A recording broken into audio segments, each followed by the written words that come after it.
Olá, sejam muito bem-vindos! Hoje a gente vai mergulhar fundo nas regras de gestão de documentos do MAPA. Para quem não conhece, o MAPA é o Manual de Processos e Procedimentos Administrativos que, basicamente, dita as regras do jogo nas instituições militares de Minas Gerais. Vamos entender direitinho como os documentos são unidos, separados e gerenciados. Pode até parecer um detalhe burocrático, sabe? Mas olha, cada regra que a gente vai ver aqui é um verdadeiro pilar para garantir a transparência e a justiça. Vamos começar essa jornada. Mas afinal, por que tanta formalidade? Para que serve tudo isso? É simples, porque o manuseio correto dos documentos é a base de tudo, é o alicerce da legalidade e da eficiência. Cada passo, desde juntar duas pastas até remover uma única folha, segue um ritual bem preciso. Isso garante que qualquer processo possa ser auditado, que ele seja claro e justo para todo mundo. Isso protege não só a administração, mas também os cidadãos. É de fato a espinha dorsal da ordem administrativa. Para a gente organizar bem o nosso raciocínio, vamos seguir 4 etapas bem definidas. Primeiro, a gente vai ver a base de tudo, os termos formais. Em seguida, vamos entender o que é a juntada, ou seja, como se unem os documentos. Depois, o caminho inverso, a separação. E por último, vamos falar da gestão física, que trata da organização dos processos em volumes e até da criação de novos processos a partir de outros que já existem. Ok, vamos começar pelo fundamento, pela base da pirâmide. No serviço público, uma coisa é certa: não existe ação sem registro. Absolutamente qualquer alteração na estrutura de um processo precisa ser documentada de forma oficial. E o instrumento que a gente usa para isso é o que chamamos de termo.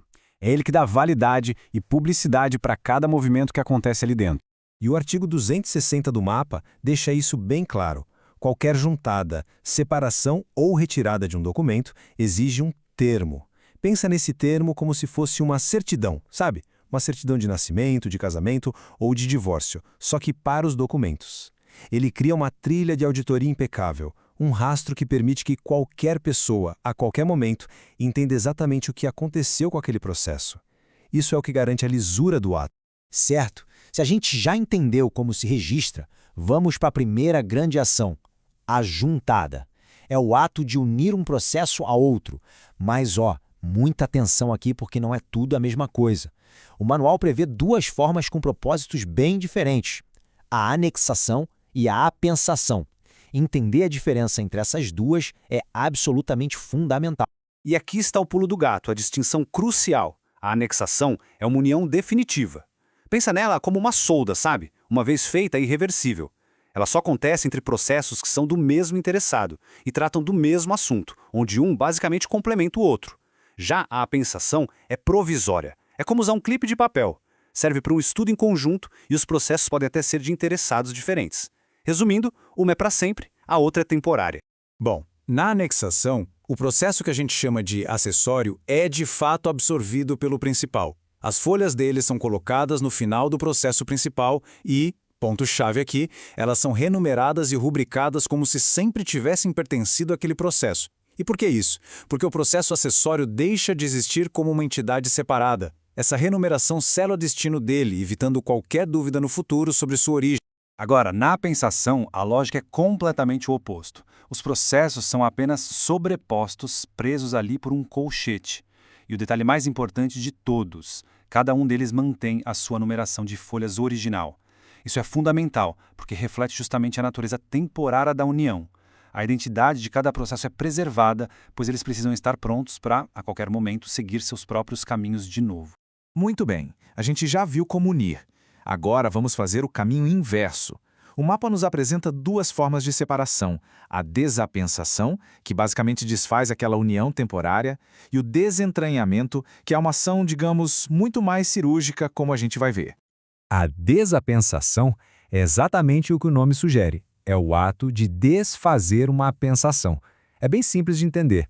Se a apensação foi como unir os processos com um clipe de papel, a desapensação é simplesmente remover esse clipe.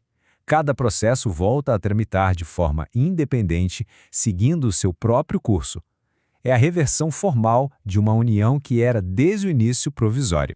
O procedimento aqui é um espelho da juntada. Os processos são separados fisicamente, um termo é lavrado e aquela anotação que foi feita na capa é invalidada, riscada. O passo crucial aqui é o quarto, cada processo recebe um novo despacho de encaminhamento. Para quê? Para garantir que eles não fiquem parados num limbo administrativo. Cada um ganha uma nova e clara direção para seguir. Agora vamos falar do desentranhamento. Aqui a gente não separa processos inteiros, mas sim peças, folhas específicas de dentro de um processo. É uma ação bem delicada, que só pode ser feita com a autorização de uma autoridade competente. E isso já nos diz muita coisa. Mexer na composição interna de um processo é um ato muito sério e que exige uma boa justificativa. E agora a gente chega num ponto de atenção máxima. Uma regra de ouro. É terminantemente proibida a retirada da peça inicial do processo. Por que essa regra é tão rígida? Porque a peça inicial é a certidão de nascimento do processo. É o documento que deu origem a tudo. Retirar essa peça seria como apagar a história, comprometer a legitimidade e a própria existência jurídica do processo. É uma barreira de proteção que não pode ser cruzada. E o que acontece quando uma peça é legalmente retirada? Bom, o processo não finge que ela nunca existiu. Muito pelo contrário, a numeração das páginas é mantida, deixando um buraco ali. No lugar da folha que foi retirada, um carimbo informa o que aconteceu. Ou seja, o processo fica com uma cicatriz, controlada e documentada. E a peça retirada? Ela é arquivada, nada se perde, tudo é rastreado. Chegamos na nossa última sessão, focada agora na organização física dos autos. A gente vai ver o desmembramento, que é quando um processo basicamente dá à luz a outro, e como se lida com processos que ficam grandes demais, através da criação de volumes. O desmembramento pode até parecer com o desentranhamento, mas a finalidade dele é completamente outra.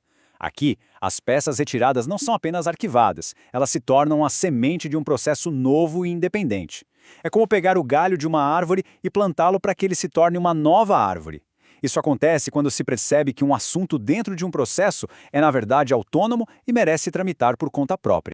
A metodologia é bem lógica. Os documentos são retirados, um termo de desmembramento é deixado no processo original e os documentos retirados passam pela autuação.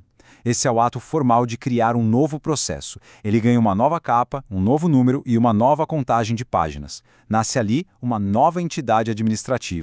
E o que acontece quando um processo fica muito, muito grande? Bom, por uma questão puramente prática de manuseio e organização, o mapa estabelece um limite geral de 200 folhas por volume. É claro que existe uma certa flexibilidade para não abrir um segundo volume por causa de pouquinhas páginas, mas a regra busca manter os autos sempre gerenciáveis. Quando esse limite é atingido, o procedimento é como uma passagem de bastão, bem formal. O volume antigo é fechado com um termo de encerramento e o novo começa com um termo de abertura. A numeração das páginas continua exatamente de onde parou e as capas são identificadas como volume 1, volume 2 e assim por diante, garantindo que a sequência lógica do processo nunca jamais seja quebrada.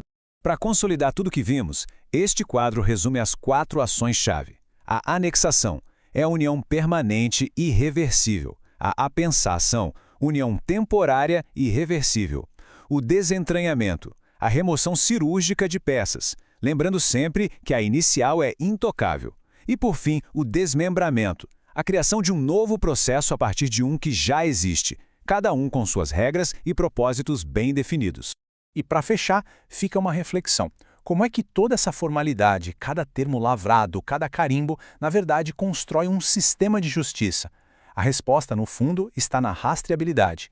Ao criar uma trilha documental clara, esses procedimentos garantem que cada passo possa ser verificado e que cada decisão seja fundamentada, preservando a integridade do processo do início ao fim.